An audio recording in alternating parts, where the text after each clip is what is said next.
Kalingap Rab may inamin tungkol sa may Krista may kakaibang ginawa kay Mikoy. Ito ang pag-uusapan natin maya-maya lamang, pakiusap patapusin ang video para malaman ang nilalaman nito at kung bago ka pa lang sa aking munting YouTube channel paki-subscribe para lagi kang updated sa video ng mga kalingap.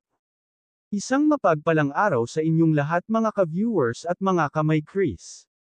Pag-uusapan nga natin ang nangyari sa may Kris, dahil si Kalingap Rab ay may inamin tungkol sa may Kris.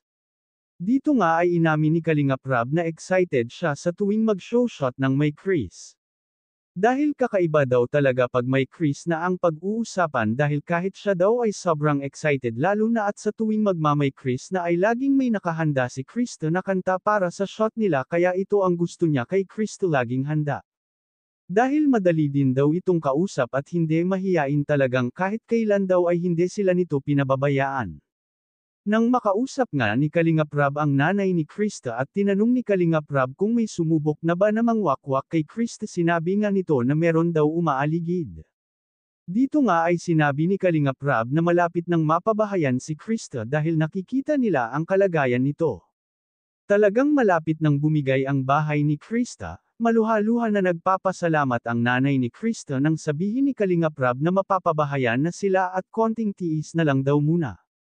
Marami nga viewers ang natuwa sa balitang magkabahay na si Krista dahil nakakaawa naman talaga ang kalagayan nila. Kaya nga kahit pa si Krista ay talagang madiskarte ito sa buhay. Halos lahat yata na mapagkakaperahan ay pinapasok nito magkapera lang. Mabuti na lang talaga at natagpuan ito ng mga kalingap. Halos 3 buwan pa lang ito sa kalingap ay marami na itong solid supporter at mga sponsor.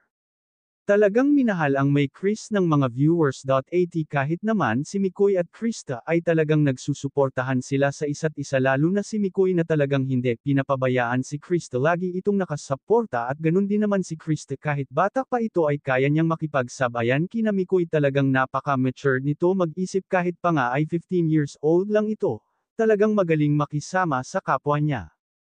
Hanggang dito na lang muna ang update ko mga ka-viewers sana lagi kayong mag-iingat at huwag natin kalimutan suportahan ang ama ng Kalingap na si Val Santos Matubang at ang kanyang anak na si Kalingap Rab at ang munting channel kong ito. Maraming salamat po at God bless sa inyong lahat.